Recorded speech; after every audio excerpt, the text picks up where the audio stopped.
Hollywood TV.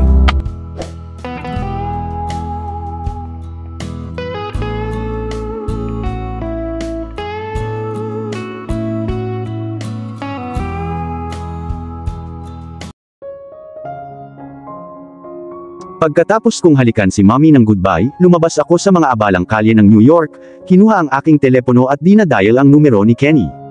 Pagkatapos ng ilang ring, nakarinig ako ng mahina at tamad na hello. Still in bed lazy baby? Tanong ko habang lumilingon sa paligid kung saan may bakanteng taxi. Nakalimutan ko ngayon ang unang araw ko sa trabaho sa mansyon ni Mr. Black. Nakikinita ko siyang sumisigaw. Oh my gosh, my little baby Irish is gonna be working with the wicked weird dick. Stop it Ken, don't talk about him like that. Sides, hindi naman natin siya gaanong kilala. Sinubukan kong ipagtanggol ang bago kong boss kahit tama si Kenny. Walang awas si Mr. Black. I'll just try to think of him as a good person para makapag-focus ako ng maayos sa trabaho ko. Hindi mo siya kilala dahil hindi mo pinapanood ang mga headline ng chismis. May nabasa ako tungkol sa lalaki, sweetheart believe me, delikado ang lalaking iyon. I'd advise, you don't work with him. Sagot naman ni Kendall. Bakit halos lahat ay nagsabi na siya ay dangerous, for Christ's sake, he just looked. Well, how do I put the look? Lost, broken, restricted, taken, okay fine. He looked dangerous. Irish. Kenny, malilate na ako, tatawagan kita kapag nakauwi na ako, by Munchkin. Huminga ako ng malalim nang ibaba ko ang tawag. Nakarinig ako ng tunog ng sasakyan at lumingon ako para makita ang parehong itim na SUV mula kahapon. Inilibot ko ang paningin ko. Hindi ko na kinakausap si Roberto. Niloko niya ako. Gayunpaman, hindi si Roberto ang lumabas. Isang matangkad na mukhang Chinese ang lumabas at lumapit sa akin. Irish Miller. Tumango ako. And you are? Cheng Napen. Proud niyang sabi. Anong gusto mo Cheng? Pinadala ka ba ng nakakainis mong amo? Pinapunta ako ni Mr. Romano para sunduin ka. Sagot niya habang naglalabas ng working card para patunayan ang sinseridad niya. Oh, hindi ko mali ang hula, itim na kotse. Naglakad ako papunta sa kotse nang pinagbuksan ako ni Cheng ng pinto. Nang hindi isinasaalang-alang ang kanyang accent, walang dudang good-looking si Cheng. Matangkad, sexy at magandang tingnan na may friendly na aura. Nagbahagi kami ng maliit na usapan habang papunta sa bahay ni Mr. Black. Nalaman ko na si Cheng ang paminsan-minsang driver ni Mr. Black at siya, si Cheng ay hindi kasal, ay nagsaya lang kasama ang kanyang kasintahan. Hindi nagtagal ay huminto siya sa mahaba at malamang na walang katapusang daanan. Have a great first day Miss Miller. Tawag niya habang tinatahak ko ang malaking pintuan ng oak. Hey Cheng, I told you call me Irish. And thanks, I enjoyed my ride. Ngumiti ako at sumagot. Siya ay talagang isang mahusay na kasama.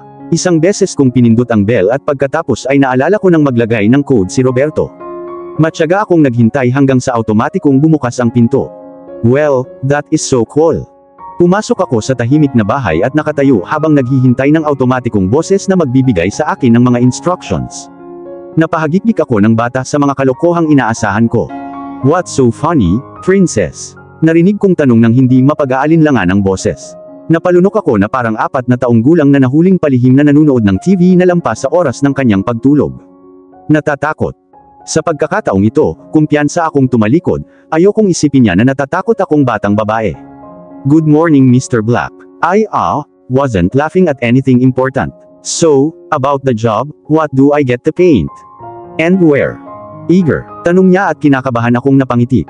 Idagdag iyon sa listahan ng mga bagay na ginagawa ko kapag ako ay eager at may nagpapaalala sa akin nito. Ang galit na tingin sa kanyang mga mata ay nagpadala ng panginginig sa aking gulugod. Oh my God, ano bang pumasok sa akin para tuyain sa harap niya? Sa harap mismo ni Alexander Romano Black. I'm so sorry, I didn't mean to do that. The next time you disrespect me, I'd be forced to get rid of you. Sabi niya na para akong old rug na kailangan niyang tanggalin. Well, I've got some pride too, hindi niya ako basta-basta kakausapin ng ganyan. Get rid of me, are you for real? Mukha ba akong desperado sa trabaho para kausapin ng ganyan? Look here, I respect you cause you're bigger than I am, nothing more. I already said I was sorry for my rude attitude. I demand an apology too. Sabi ko pero magsisinungaling ako kung sasabihin kong hindi tumitibok ang puso ko sa takot. Pumikit ako. Ayokong tumingin sa kanya, but still, binuksan ko ang mga ito para tingnan kung papatayin niya ako para sumigaw ako para humingi ng tulong. Galit na galit siya, parang sasampalin niya ako. I guess wala pang nagsalita sa kanya ng ganyan. Irish. Oh my God, akala ko sisigawan niya ako pero malambing at malambot ang boses niya. Muli akong napalunok at nahihiyang tumingin sa kanya. I didn't mean it that way. Mahinahon niyang sabi. My pride shook a little, dito ko naisip na hihingi siya ng tawad at ang sinabi niya lang ay hindi niya sinasadya. At least sinubukan niya, I comforted myself. Say something fast, sigaw ng inner girl ko. I didn't come with my paints and brush because my mom would be suspicious. Tahimik kong sabi at inipit ang isang hibla ng buhok ko sa likod ng tenga ko. Lumapit siya sa akin at inangat ang ulo ko para harapin siya gamit ang dalawang daliri. Ako ay nalulunod sa kanyang glorious cologne. Man, did the guy smell heavenly. He cleared his throat dahilan para mapatingin ako sa maganda niyang silver eyes. Don't feel uncomfortable when you're by me, okay? Wow, at ang mint breath niya. Mabilis akong tumango para hindi niya akalain na ganoon ako sa amoy niya. Baka isipin niya na weirdo ako. Sumunod ka sa akin, ituturo ko sa iyo kung saan ka magtatrabaho. Utos niya at sumunod naman ako na parang nawawalang tuta. Tahimik kaming naglakad hanggang sa makarating kami sa isang napakalaking kwarto. Halos kasing laki ng pinagsamang kitchen at living room ko.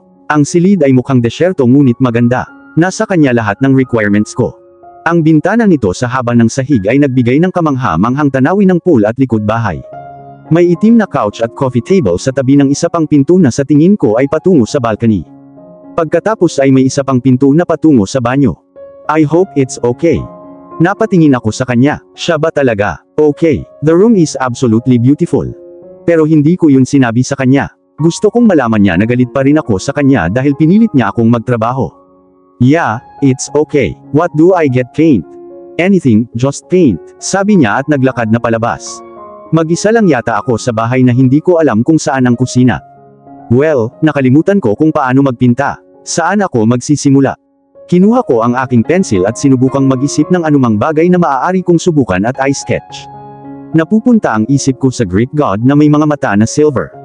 Oo, ang mga silver na mata. Hindi ko alam kung ano ang iniisip ko ngunit gumagawa ako ng isang pares ng pinakakahanga-hangang mga silver na nakita ko habang kinakanta ko ang 17 by Cara. Working on the boss eyes. Napatalon ako sa takot na ibinagsak ang brush sa maayos na pinakintab na sahig. Tumingala ako para makita ang isang good-looking na lalaki na mukhang nasa early 20s. Wow, ang cute ng lalaki. Sobrang cute. Halos kasing cute ng Kenny ko. Parang ang lalaking ito ay nag-hire lang ng mga gwapong lalaki. Stop staring, Irish. I'm Leo by the way, and I'm guessing you're Irish. Tanong niya. Italian ba iyon? Siyempre, si Mr. Romano ay nag-hired lamang ng mga good-looking na lalaki mula sa Italy. Maliban kay Cheng na Chinese. Hindi pa ba sapat ang ganda ko? Inilibot ko ang mata ko. Akala ko mag-isa lang ako sa bahay. Well, kasama mo ako, a hot fuck. Sabi ni Leo at ikinindat ang perpektong kilay. Napapikit ako ng mabilis, at pinisil ang ilong ko. Ew, nakakadiri ka. Tumawa siya ng malakas, napakalakas na parang sinabi ko ang pinaka-nakakatawang bagay sa mundo. May inosente si boss sa pagkakataong ito. That made me curious. Sa pagkakataong ito. Anong gusto mo, Leo? Tanong ko sa kanya. I mean he's quite good looking and funny but then, nakakainis. Your food's ready, Irish. He answered with a toothy smile which melted my heart. Isa talaga siyang character. Isang minutong nakakatawa, isa pang bastos, at isa pa, sobrang sweet. And believe me, you'd love my food. I cook the best Italian. Follow me.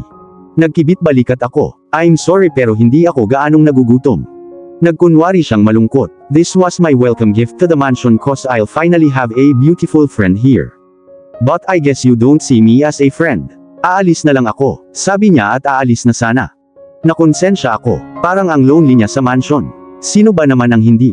Parang palasyo ang lugar na ito. Sobrang laki, at walang laman ng mga tao.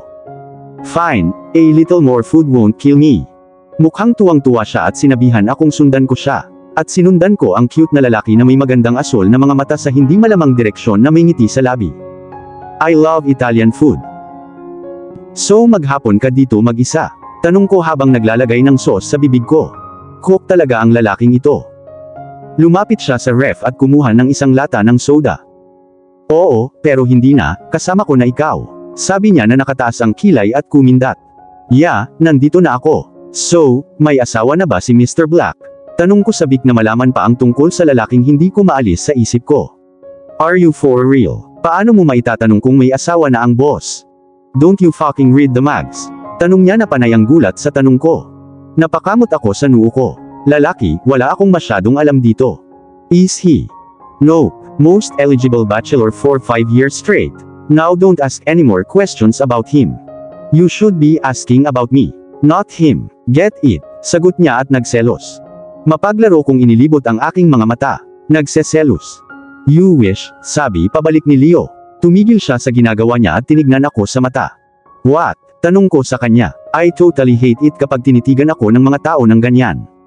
Bakas sa mga mata niya ang labis na pag-aalala. Pero bakit naman siya concerned sa akin? Bakit mo ginagawa ito, Irish? Okay, ngayon naguguluhan na ako. Anong ginagawa? Working for my boss. You don't look like the type who wants money. Hell, you don't even look like Romano's type at all, so bakit mo ito ginagawa? Sinasabi sa akin ng tono niya na hindi siya nagbibiro. Bakit niya ako kinu-question sa pagtatrabaho niya sa boss niya na boss ko rin? Humigop ako ng soda ko. I need money. I don't want my mom working alone. I want to help her, and besides Mr. Black says he'd pay me well. Hindi naman mahirap mag-drawing at magpinta. I sorta like working here. It's quiet and comfortable, paliwanag ko sa kanya. Bumulong siya ng kung ano sa ilalim ng kanyang hininga, but all I catch is poor thing. I should get going, want to impress Mr. Black pagdating niya. I say trying to excuse myself. Nga pala, I enjoyed the food, sabi ko at umalis. What the hell are you looking for? Napatalon ako sa takot nang humarap ako sa napakasungit na Mr. Black. Totoo ba itong lalaking ito? No, totoo ba itong mga taong ito? Patuloy nila akong ginugulat. I try to say something but my brain just can't put 2 and 2 together when this god is around. I was panipit. Snooping around my house na parang magnanakaw. Mayabang na tanong niya. Don't talk to me like that, mister. Galit na galit kong sagot. Paano niya nasasabi yun? Naligaw lang ako habang naghahanap ng laundry room para ilagay ang maruming apron ko. Hindi ko mahanap si Leo. Hindi ko kasalanan ng lalaking nakatira sa ganoon kalaking bahay. Mapangahas siyang humakbang palapit sa akin at nangangati ang mga binti ko na umatras. Ngunit hindi. Itong lalaking ito ay hindi ako kayang kausapin ng ganyan. Wala siyang karapatang akusahan akong magnanakaw. You've got no idea who I am, right? No idea on what I can do to you for speaking to me like that, ha? Okay, nababaliw na ako ngayon sa loob. Kitang-kita ko ang munting laway sa bibig. You're such a stubborn brat. Nakakamatay ang mga mata niya. Pati dila ko ay nangangati na sabihin sa kanya na hindi ako brat. Ang lalaking ito ay tiyak na walang respeto sa sinuman. O ako lang. Magsabi ng isang bagay ng mabilis, Irish, isang bagay na cool. Mr. Black, baka gusto mong makita ang ipininta ko. I try to sound apologetic para mawala ang galit niya sa akin. Sa totoo lang, natatakot ako sa lalaki. Huwag mo akong tawaging ganyan, sinabi niya. I don't pay you to give me nicknames, hell I don't pay you to flirt around with a common cook. Little whore. Natigilan ako sa masungit niyang tono at paggamit ng mga mahalay na salita. Anong pinagsasabi niya? Hindi ako nag-flirt kay Leo, nag-friendly lunch lang kami. Paano niya nalaman? At whore. Isang luha ang lumabas. Isang suntok yun sa pride at ego ko. Isa pang luha ang tumulo. I should get going. Call me if you want my work again. Tumalikod ako para maglakad palayo. Don't you dare walk out on me. Hinarap ko siya. Or else. Tanong ko at tinignan siya ng diretso sa mata bago naglakad palayo. Ang lakas ng loob ng lalaking yun para tawagin kang whore. Bakit hindi ka nag-quit on the spot? Paikot-ikot si Diana sa kwarto ko, na parang siya ang nainsulto.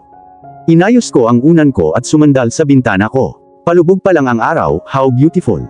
Diana, life isn't about always quitting at the least given opportunity. I know I'd get paid well. And sides, saan ako kukuha ng ibang trabaho? Super laki ng New York, hindi ganun kadali ang paghahanap ng trabaho. Tingnan natin kung makakayanan ko muna ang isang buwan bago ko maisipang umalis. Sinusubukan kong magpaliwanag sa kanya. I mean I feel like quitting pero hindi ako yung tipong sumusuko nang hindi sumusubok. I don't like it when people take advantage of your kind heart, Irish. I love you but you should know na hindi ako palaging nandyan para ipagtanggol ka. Sabi ng best friend ko. Alam kong malakas siyang tao pero malambot at mahina sa loob. Minsan na siyang na-depress at ayaw niyang maranasan ko iyon. I love you too, Diana. And if it makes you feel better, I'd punch him when next he said that, and believe me, wala nang next. Natatawa siya sa pagtatangka kong magbiro tungkol sa pagsuntok. Para kasing marunong kang sumuntok in the first place. Mapaglaro kong hinampas ang braso niya. See, I know. By the way, kumusta ang trabaho ngayon, at si Adam? Tanong ko. Namiss ko talaga ang magarbong kafe at ang matandang may-ari. Napangiti siya. Alam kong gusto niya rin magtrabaho doon. Stressful but worth it. And Adam, well, he's still the same. Bago ko makalimutan, I found a good dorm room for us. Decided to save it before all the others get taken. You'd love it too. Excited siyang napaatras. Talaga, tanong ko, nanlaki ang mata ko, at tumango siya. I can't believe I'm saying this but I really want to go back to school so I start working. Mom needs the rest. Alam ko, tama, tapusin mo na itong huling 2 taon at graduate ka na. Excited na sabi niya. Naku Irish, hindi na talaga ako makapaghintay na magtrabaho sa isang malaking kumpanya kasama ka. Tinaas ko ang kaliwang kilay ko at ikinindat ito. Hindi na talaga ako makapaghintay na utusan ka na ibili mo ako ng espresso habang nagtatrabaho ako. Biro ko at hinampas din ako ni Diana ng unan sabay tawa. Hinampas ko siya ng isa pang unan. At dito na po, nagtatapos ang part 4 ng ating kwento. Sabay-sabay po nating abangan ang susunod na kabanata. Maraming salamat po. God bless and ingat po tayong lahat.